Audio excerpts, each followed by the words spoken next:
Welcome back to the BHAW Army Wrestling Radio Show. I'm your host, Jordan Tom, followed with Brian Rowan. We got an awesome guest today. I'm going to go ahead and read his bio. It's pretty long. He was a 3-time Mr. Intensity winner, recipient, an NCAA qualifier, a 2-time Army Combatives champion, 5-time Armed Forces Wrestling champion, 6-time Greco national team member, a 2014 Military World Silver medalist, 2015 Pan American Games gold medalist, 2019 U.S. Open champ. He's a 2006 graduate, currently an infantry officer stationed at West Point. Jon Anderson. What's up, Jon? Hey, thanks for having me. Most importantly, Army Wrestling millionaire, back on the ground. Now we spent half the show going through your bio, just giving you all your accolades. Hey, I've been taking a stab at it for 15 years, so I've had some time to rack it up, but nothing special. So where are you at right now? Looks like the weather's pretty nice. Yeah, nice day. I was in the office, but William Billy Bones Simpson is in there. He's got some Microsoft Teams meetings, and I peeled out to a little better venue. But yeah, got the Hudson River here and Trophy Point, and it's a nice day out here at West Point. Awesome to hear. So we'll get it started. I think the fans first want to know, how did you get the nickname Smokes? Let's talk through that, because I feel like that's first and foremost what your identity is. Let's hear about how it started. How it's developed, where it's at now, who you're smoking these days. I'm not sure exactly when or how it started precisely, but I know my best move has always been hustle. and regardless of how many points I was down, I was always in the match. So I'd always grind people down and wear them out and make up for all my mistakes in the first period. I'd make up for them in the third. So I started doing that really freshman year here as a plebe at West Point. And if I had to pick one person that I remember saying it first, it'd probably be Joe Forsman. Pretty loud, train of himself, of an individual as well, but he'd always be rooting for me and say, "Yeah, smoke him, turn on the smokes." He'd have a great.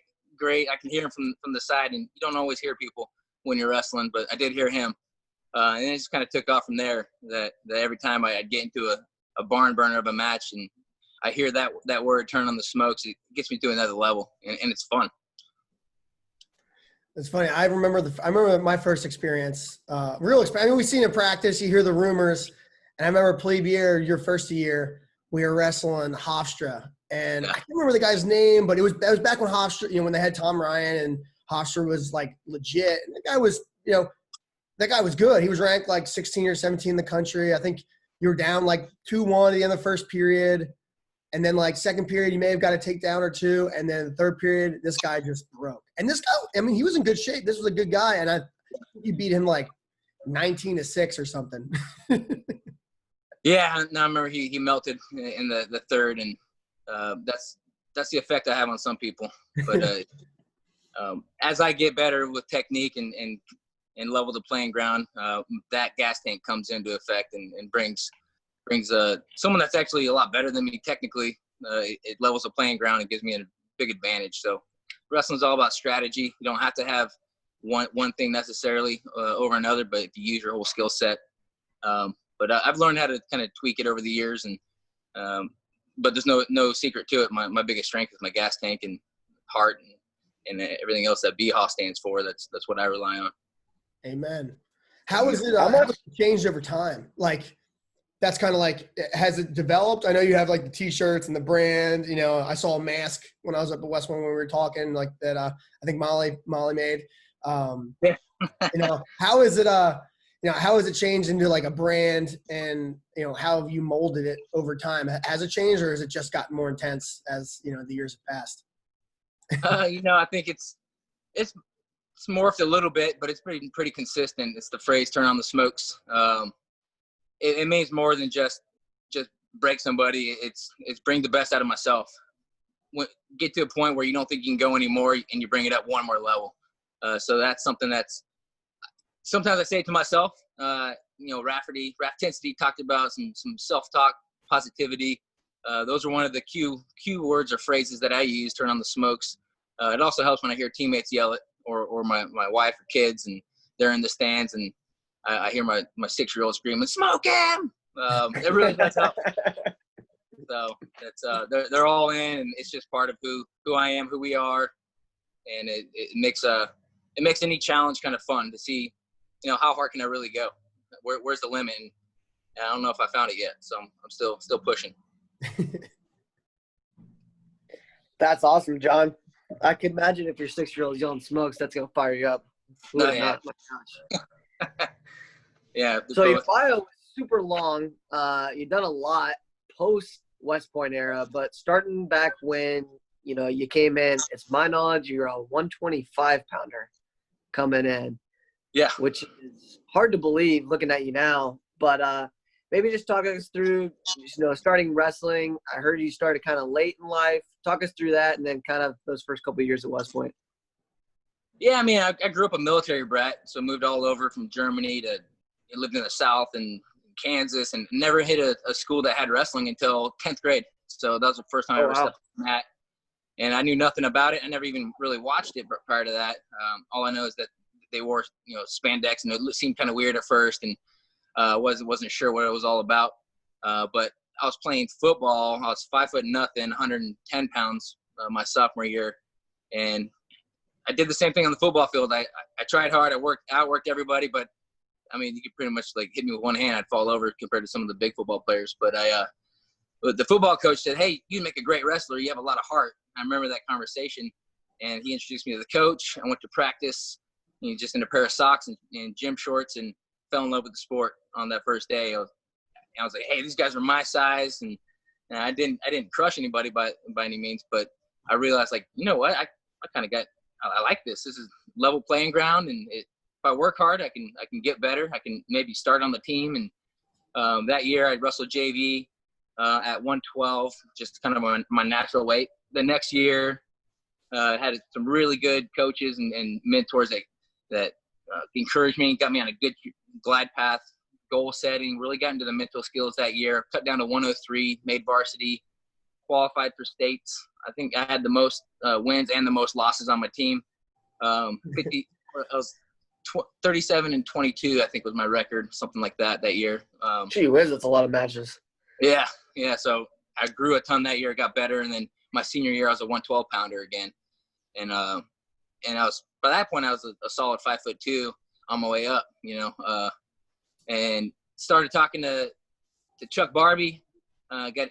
Didn't really think about college wrestling until my senior year, the very beginning of it, because I was never really at the point to consider prior to that. I knew I wanted to go to college, though. I knew I wanted to be in the military, in the Army. My dad was a maintenance test pilot, CW3, flew the Blackhawks, and he was also an MP enlisted for prior to that. But he'd include me and take me to PT, and there was always a competition, doing push-ups with the soldiers, and I just love that aspect and the team aspect of the Army. So a couple things right there. Hey, West Point has that, and they have a great wrestling program, and they have an Olympic program afterwards. I remember looking at a magazine. Phil Simpson was in there. WCAP logo was in there. So then I said, you know what? I'm going to email the coach. So I emailed Chuck Barbie, and I said, the title of my email was Future Olympic Champ. I didn't talk about college. I kind of skipped it. But he came back later saying that's what caught his attention. Checked out the videos, came in. I met him at Virginia Duels, I believe. And I remember my dad actually, when he came to me, he didn't want to stand up because my dad's 6'2", and he knew Chuck Barbie was recruiting me for 125 and didn't want to see how big my dad was. So my dad kind of stood up, crouched, shook his hand, and but the story on from there, I ended up going, getting selected to go to West Point, and I did start at a 125 pounder, and from there I skipped a couple weight classes every year, bumped up, finished out my career at 165. But it's funny though, the story of growth, not just physical but spiritual, emotional, social, everything. It's a total growth concept that I went through, and you say like where I am now, it's like I look back at guys like Luke Calvert and Chad Marzek, and those dudes were like, in my mind, the size of Brock Lesnar, when I was a 125 pounder, and even Anthony Duncan, who wasn't the biggest guy, but he's a 149 pounder. I remember thinking like, man, I'm glad I'm not in his weight class or big enough to wrestle him. But I ended up passing them up and getting to. But as you go up, you fill out, you get stronger, and they seem like the same size, except for I'm still a scrappy 125 pounder in my mind sometimes. Yeah. But, yeah. So you came to West Point, right around the time, with 9/11, all happening like right around, the beginning of it, within a year or so. How did that affect your decision? We have potential recruits, listening on this, that, thinking about going to war and things like that, and the kind of the risks, of going to West Point and serving after that. How did that affect, your recruiting? You said you wanted to join the military, regardless. Did that impact, affect it, where you wanted to go more, maybe you wanted to go less, or how did that impact it? Honestly, I don't think it seriously impacted my decision either way. The fact that 9/11 was going down and that happened, and then our military response was picking up over the years and the months after that. As a wrestler, you train and you develop these qualities, these characteristics of being brave and wanting a challenge and wanting to be tested. So the fact that there was a test going on, it excited me more than anything. But it didn't maybe second guess anything at all. If anything, it probably just motivated me more to join a team that had a purpose, a mission, and the mission always evolves. And that's the great thing about the Army. It keeps you on your toes. It broadens you. You learn a lot about yourself, a lot about your teammates, your family, where your priorities are. For me, it's faith, family, my profession, and when I can align wrestling and military and those side goals, that's ideal. Yeah, exactly. That's those work hand in hand. Yep. So then you graduate, John, you branch infantry. Walk us through those first couple of years where maybe the focus wasn't on wrestling and you were really doing your training. You were probably a platoon leader, and then transition us into what it looked like when you decided to go kind of into the full-time Greco circuit and how that kind of happened. Okay. Yeah. So branched infantry, to me, that seemed like the closest thing to wrestling that I could think of. A bunch of like-minded individuals that like to suffer and go through hard stuff. So the infantry, that month, as well as talking to other mentors, was just the right fit. I was close to going aviation. My dad was a pilot. I just couldn't visualize myself sitting still that long in the car. So that's the reason. The reason I got out of aviation pipeline and went back into infantry. But yeah, I went to I was a GA, athletic intern after graduation. Then I went down to Ranger School on the way to Fort Lewis, where I was a platoon leader. And I'll tell you, like, wrestling and having that combat sport experience really helps when you join an organization, especially in an infantry organization, because on day one, I got challenged. They said, "Hey, sir, you wrestle? I could choke you out in under 30 seconds. I'm like, all right, get the whole platoon around. Let's see how this goes. And this guy was 220 pounds, just a huge dude. And I ended up, I think he said under a minute, but I doubled down and said, matter of fact, I think I could take you down and tap you out in under 30 seconds.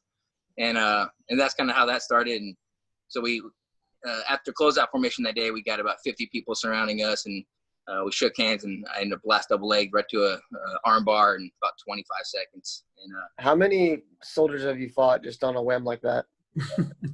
Oh man, so all the time. I mean, it's 20 or 30. Just hey, sir, what you doing? I'm like, hey, you want to roll? And I just take stuff out of my pockets, take my pins out, and just go. So when I was in Kuwait, I had this commander that thought it was really funny that like I would fight people. Yeah. And so I would just show up like to the battalion talk, and there'd be some extended like, "You the guy?" And I'm like, "What guy?" I'm like, "The guy who fight." Yeah. I'm like, "Yeah, sure. Roll the mats out, boys." Yep. No, it's fun, man. It's always a challenge. Always someone out there to push you and keep you on your toes. It's even on deployment, in between missions, walking through the motor pool and ankle high gravel, that I run into the combatives guy, and he wants to roll, and then we just go right there in the rocks. Doesn't matter. So. For sure. Yeah. So you do your training, you go to Ranger School, you get to your first unit. I'm sure it's all going well. Then how do you transition into where you're in the WCAP program full time? Yeah, I mean, so I got into combatives, speaking of that. So I started doing that right away. There's an obvious attraction to that, the mixed martial arts, jiu-jitsu. I have to admit, though, I was a little overconfident on my wrestling because I went to the All-Army Combatives tournament in 2008 and ran into a couple of tough jiu-jitsu guys, and I got choked out and armbarred. Was not very successful on my first attempt. It's happened to all of us. Right before, man, it was pretty brutal. I had to learn quickly that jiu-jitsu is legit, and on my deployment to Iraq in the next year, I spent a lot of time with some folks, a purple belt that really taught me the fundamentals of jiu-jitsu, and then I would share back and teach wrestling to a bunch of guys, and we'd do that, try to get in there every night and sharpen our skill set. But coming after deployment, went and took command at Fort Benning and wanted to give All-Army Combatives another shot. I also communicated with my battalion and brigade commander that, hey, sir, one of my long-term goals is to make the Olympic team, and the world-class athlete program is the best way to do that. But I'm not qualified enough to make the program. So I'd like to get on the glide path to try to qualify, and if I can get your approval, I'd like to transition there after my command time's over. So long story short, that's really what happened. I went to the 2010 All-Army Combatives tournament. I met Colonel Townley Hedrick, was a battalion commander in that same brigade, and he wrestled at JMU. He's been a really close mentor of mine, and he got me to that next level. We made up our own little team No Name, because we trained in the trailer in between PT and getting out to the range to qualify our soldiers and that sort of thing. But we made it happen. Went out there and I won the 2010 All-Army Combatives tournament, beating Andrew Chappelle, who is probably 100 times better fighter than me. But again, I brought him to deep water and I smoked him up. Got the PKO. But that was honestly, so that was probably one of my biggest accomplishments of any. Beating Troy Litters at NCAA's my senior year here. Couple matches at the Olympic trials, Pan Am Games. Those were my top accomplishments in my mind as far as just sport. But that combatives gave me that platform to get back into wrestling. So once I won that, my brigade commander said, "Hey, we're all about it. Go out to Colorado on TDY, train up, and go make the team." Wow. When you transitioned out there, were you just were you living out there TDY for a little while, like traveling back and forth, or did you just move out to Colorado and you were accepted, or what was that kind of transition like? Yeah, so before I went out there to Colorado, we did like a little training camp at Fort Benning and flew in Keith Saraki. He was still in the Army at the time. He flew in on special TDY orders just to do a little camp with me and Colonel Hedrick, and Patty Simpson was there, and we had a bunch of other studs in the room, but went through I think it was like just a week or two with Keith Saraki to start to learn the fundamentals of pummeling, of gut wrenches and parterre defense, and because prior to that it was just YouTube. I'd never been to Fargo. I've never done any of that. I just knew that, hey, Greco's looks like fist fighting to me, so I'm gonna do that one. Yeah. So that's kind of how that kicked off. I went out to Colorado just on a couple of trips to compete. I went to the Dave Schultz thinking, yeah, I'm gonna come out here. I'm in great shape. I'm gonna smoke everybody. I got my ass kicked though. I did not know Greco, and it was evident. But then I did. They had the All-Army camp, and that's when I went out there. That's a TDY program where you go 30 days initially. That's a trial camp, and you wrestle off for the Army spot. Then you go to Armed Forces. If you do well, they keep you to nationals, and you do well, they keep you to Olympic trials. So that's kind of how I stayed out there for a little bit longer. I was there for several months, and it wasn't until I placed third in the Olympic trials that I got into the program. I think that's a good thing to highlight, because I think a lot of even wrestlers don't arm wrestling alumni don't necessarily understand that's possible in the Army. I learned that kind of a little bit when I was in the Army. I thought about it. Yeah. But if you could dive into that process a little bit too. I know there's probably a few Army wrestling alumni that have either tried to do that. If you remember who any of those guys are too. Yeah, I mean, so it's a great opportunity, the All Army sports program, for not just wrestling but any any sport that you, if you wanted to compete in the Olympics, the Army has a trial program. So if you're not at that elite level that it takes to get into WCAP, then you can go to various outstations, various posts, and train with the team and essentially try out and prove yourself. So for wrestling, it's a 30-day camp. At the end of it, you have wrestle-offs just like you do to make a starting lineup in college room. And it's brutal. I mean, you're going against everyone in the room is top 5 in the country. And for me, I was a nobody. I wasn't even in the rankings at all. But when you put it together and you turn it into a fight and you level the playing ground, and that's how I ended up fighting my way into the program, just earning it day after day, putting in the extra work. The work ethic that you learn in the Army wrestling room translates to life, but it translated directly to the all Army camp, where it was super tough. Yeah. So now you're in the program. You know, when I think about you fast forwarding to now, you've been on the national team member 6 years. You've been doing this for so long. How have you adjusted your training to to kind of mold that you're older? You're older now. You're 35 years old, maybe 36. Yeah. I'm not sure. Are you 35 or 36? 35. How have you adjusted your training and molded that? Now that you're older. Yeah, I mean, my old man strength is starting to kick in, so it's a huge advantage, man. No, it's definitely different. The volume, I had to turn that way down, but my intensity is just as high. But moving out here to West Point, I was able to really take control of my own training schedule and narrowed it down to really just one workout a day. It was smart, good warm-ups, warm up and cool down before every workout, but very focused on and very intentional. So I was going in there. If it was to blow the lungs out, then I would do that. And if it was to work technique, then I would spend all my energy on that. So you just had to be a little bit more selective. But man, I got gas tank. It doesn't run out. I keep going. So I can push into deep water. But it's it is a little longer to recover, but not much, because if you're sleeping right and eating right, then the age really doesn't. It's an advantage more than it is anything. Yeah. Do you make your own workouts, or do you have a coach, or how does that process work as far as, trying to peak or trying to go through different training cycles? Do you develop that yourself? Well, yeah, I mean, going back to WCAP, and before it, there's a lot of coaches, a lot of planning that goes into it. But over the years, I was in and out of that program for, I was in there 6 years pretty consistently. And then over the last decade, I've been training at that level. So when I got here to West Point, I did take control of my own training plan, and I had a 10-week plan going into Olympic trials. And unfortunately, the trials didn't happen, but I was at probably some of the best shape I've ever been in, and technically. But there's a lot of resources here at West Point, and that I did tied into. So I wrote up a plan of what I thought was right, and I bounced it off one of the head strength coaches here. I showed Kevin Ward. I got a lot of feedback and tweaked it.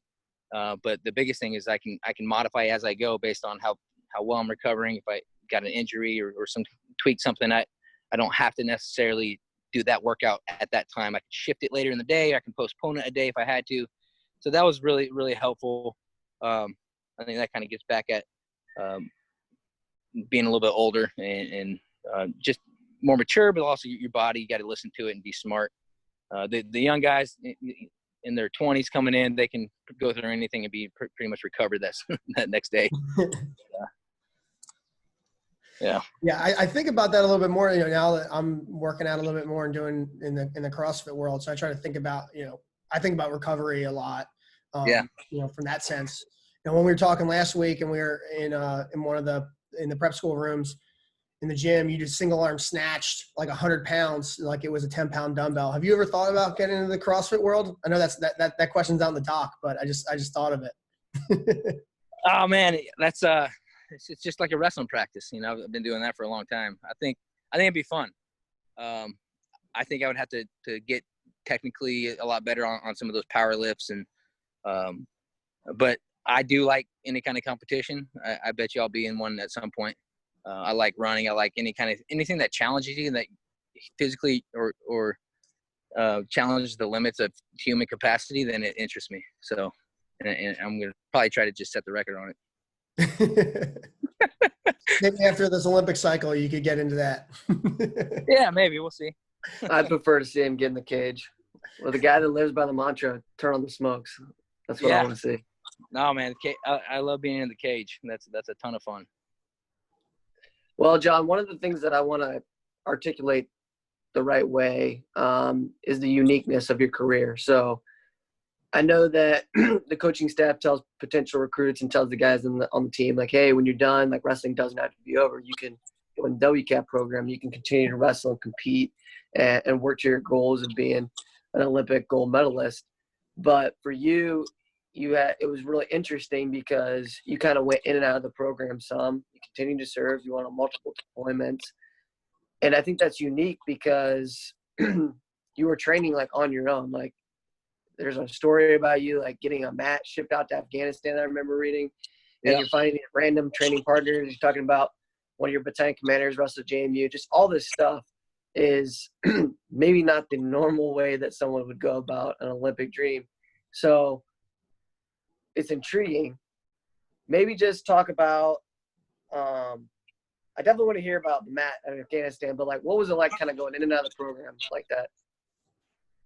Yeah, well, I'll say first, as a general rule of thumb, you don't have to do one or the other. You don't have to say, I want to go to some certain college and only wrestle, and then I'll start my career, because you don't know when that's going to end or start. And you don't have to say, oh, I'm an Army officer now, I shouldn't focus on anything else. That my only job is to lead soldiers. Well, oftentimes leading by example, pursuing personal goals is exactly what soldiers need to see. And it helps you be a better person too when you're from a you got me there? Sorry, I switched over. Yeah, from a psychological perspective, when you're accomplishing multiple high level goals, then success breeds success, and you gain energy off of those short term wins, and you surround yourself with those people. You seek out the people that support you and that have similar goals.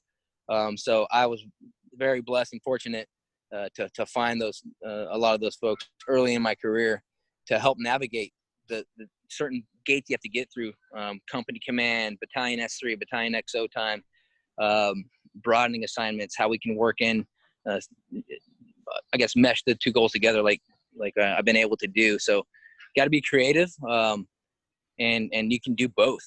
It takes extra work, but that's what the wrestling mindset teaches you, that you can accomplish what you want, and you're not afraid of hard work. Yeah, and I think that's almost like contrary to wrestling as a sport. Like, most wrestling content that is covered, it portrays wrestlers as, like, very robotic, very just one-sided. Like, all they do is wrestling, and there's nothing outside of that life for them. Yeah. And what you're talking about is completely different. So it's a cool, different perspective to hear. Yeah. No, I mean, I'll say this: you have to be laser focused when you're training.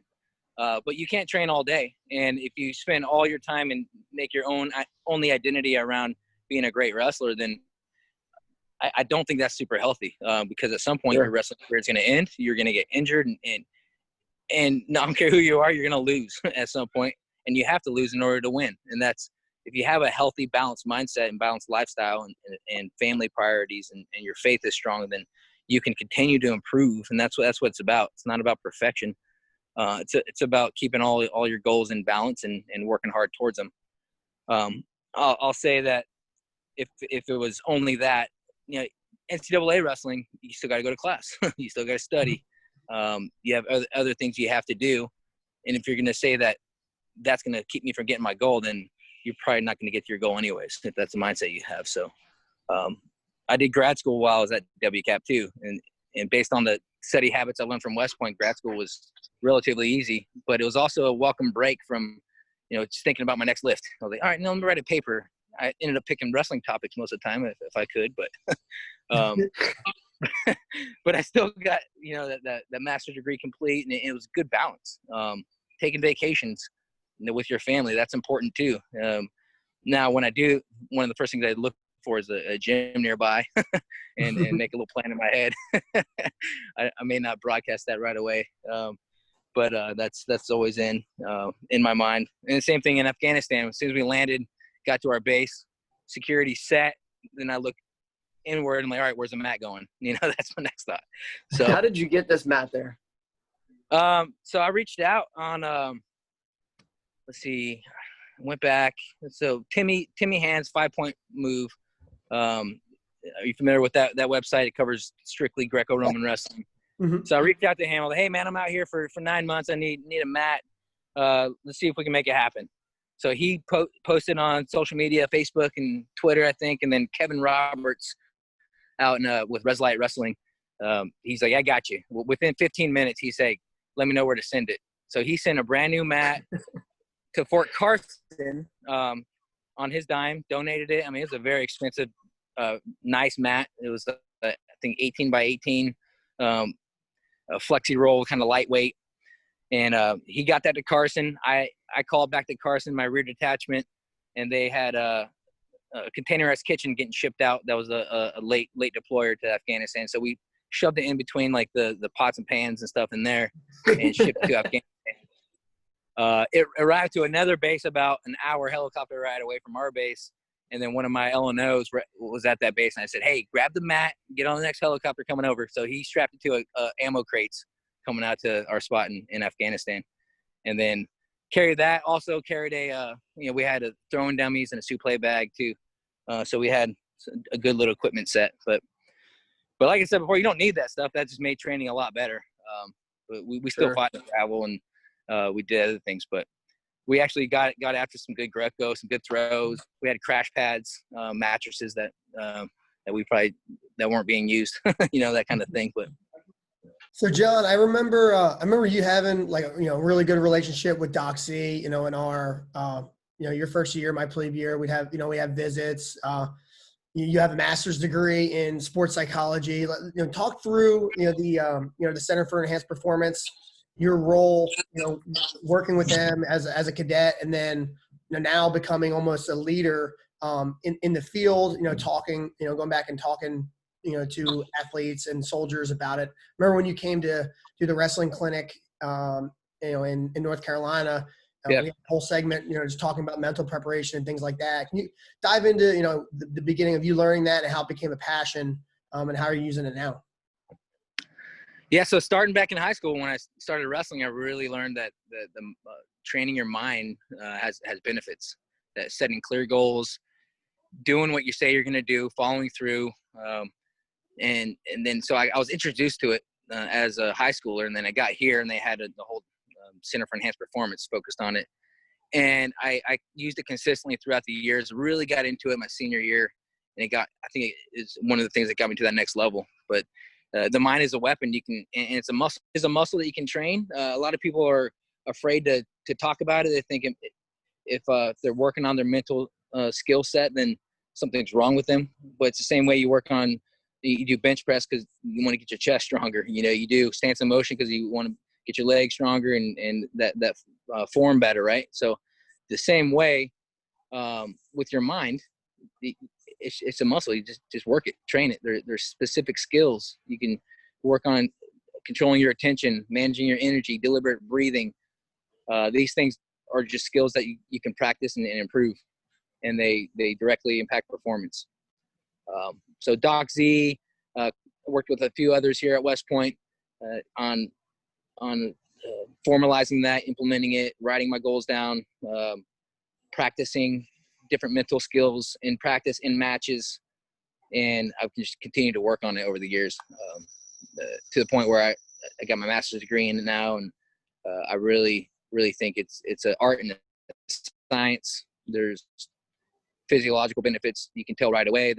It really just unlocks potential in my mind, and it's just one of the tools that you can tap into that I recommend someone that really, really wants to be successful. And then if you don't tap into that, then you're holding back a little bit.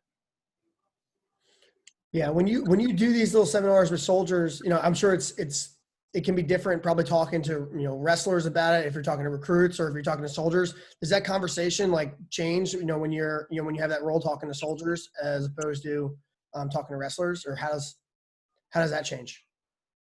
Yeah, the thing with, like I said before, there's a little bit of a pushback if you bring it out directly.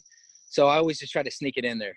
I don't necessarily have a, hey, here's my program and this and that. It's not my program. It's just a way of thinking, and it's an approach. So really, if you integrate it into a trust-based leadership style, that you're focused on empowering subordinates, your coaching, teach, coach, mentor approach, it's pretty natural. Then you tie in like, hey man, work on your breathing here. Take a deep breath. What are you thinking about? Hey man, get rid of that thought. Try replacing it with this or that, and just coachable moments is a good technique to tie that in.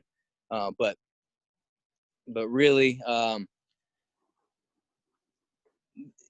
from a leadership perspective, you want to sneak it in. They also have massive resilience training in the Army. Sneaky smokes. What's that? Sneaky smokes.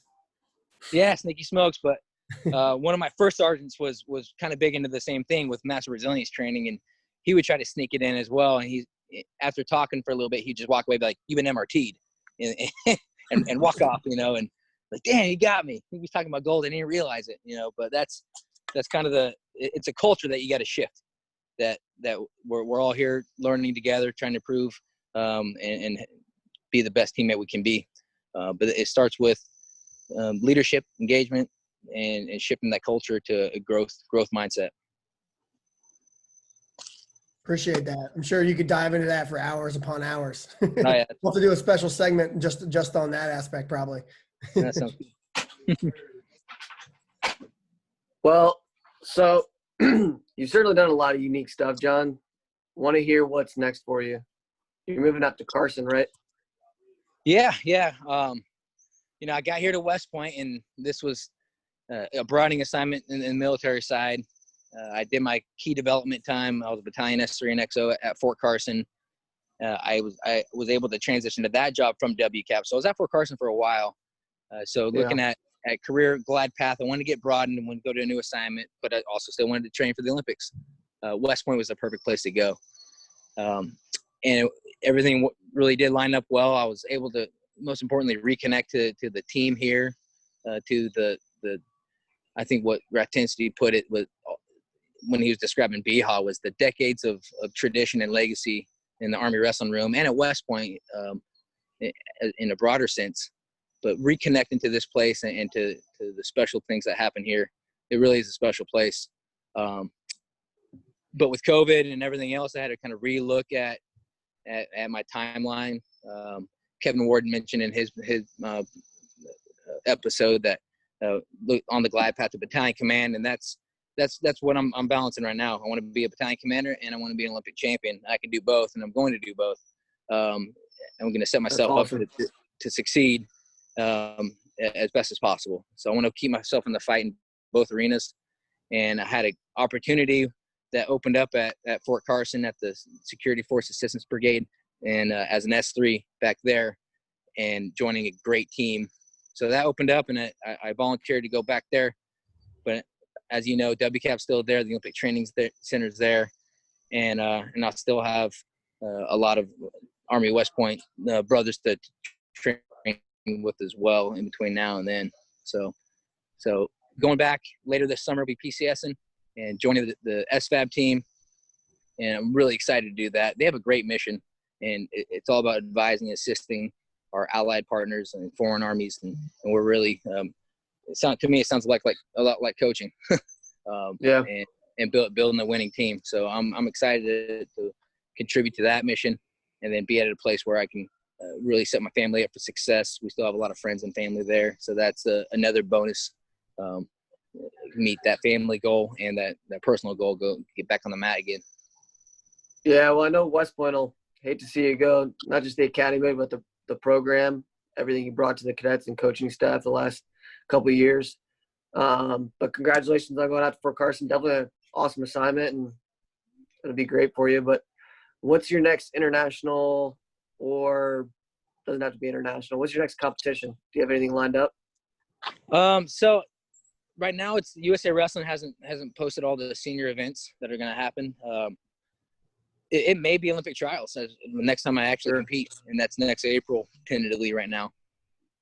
But there's a lot of training to be had in between now and then, and it really just comes down to being prepared in that moment, being healthy.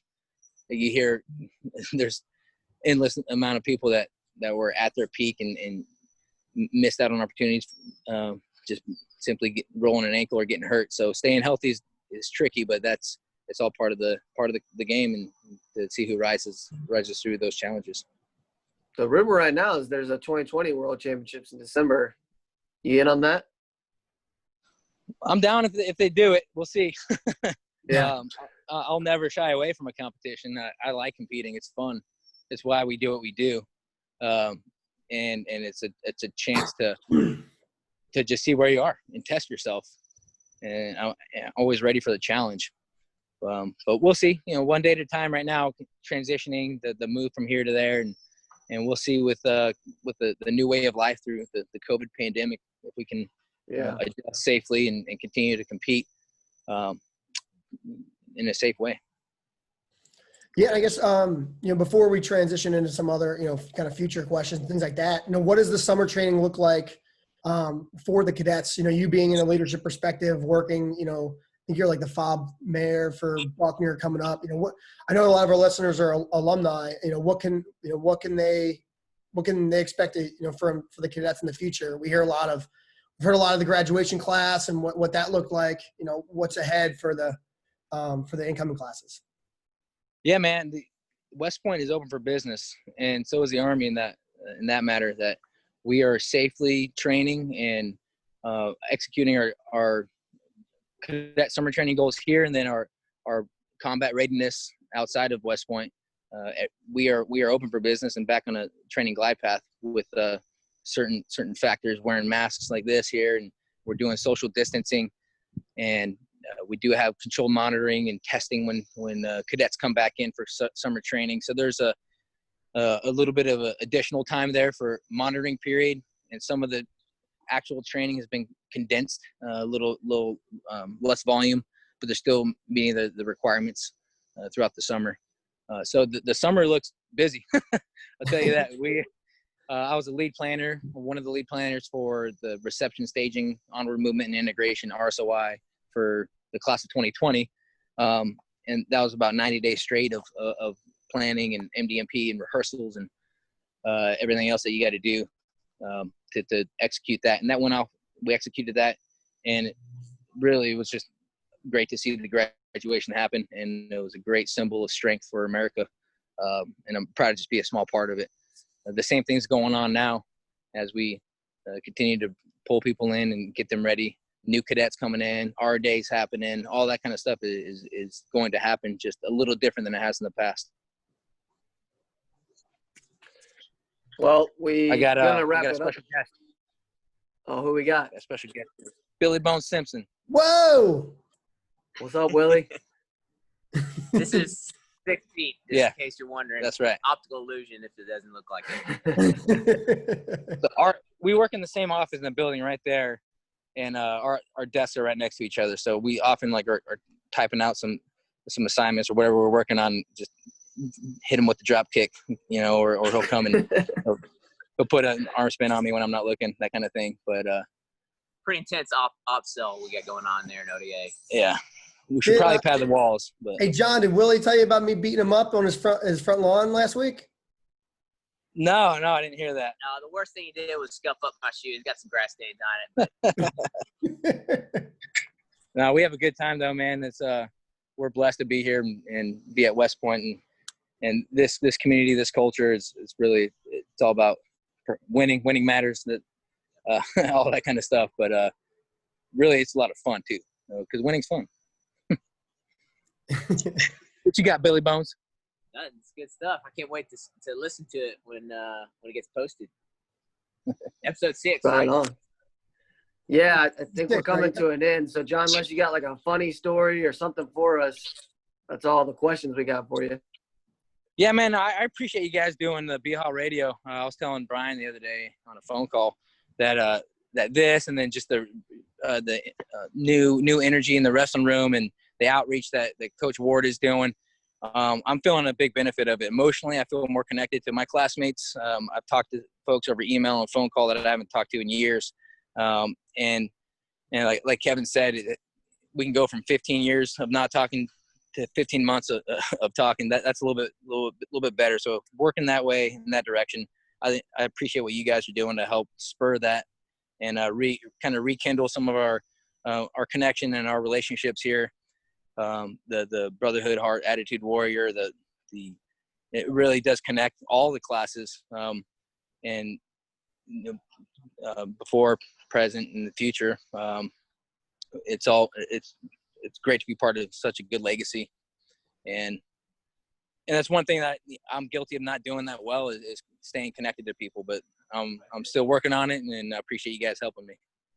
Yeah, I was after our conversation yesterday, John. I was texting Jordan, telling him like what you said and how like it's helped you reconnect. And I texted him after. I was like, man, I'm getting a little emotional just texting all this right now. Yeah, but it's good to see. That's what we're trying to do and all this. And if it helps you guys connect, and I think it's helped the West Point Wrestling Club a little bit because Todd Messett was saying he tallied up all the supporters that are doing the monthly donations. And he's like, the class of 2006 had 5 in the last 24 hours. I was like, man, it must be John's doing, just like reconnecting with all the classmates and getting everybody connected a little bit more. No, man, my classmates rock. 06 is a strong class. And like I said, like I wish I love those guys so much and wish I was able to see them more often, but that's the way the Army is, life is, we get busy. But the second we see each other, it is like we haven't missed a beat. And but it's value added, man. Whenever I'm able to just talk, whether it's in person, on Skype, Zoom, whatever it is. If it's Billy Bone Simpson in the office that we break out into a wrestling match pre-COVID, all those things are part of what make life fun, is having those relationships, because people are the most important part of any organization or any mission. That focus on that, and then you'll continue to succeed.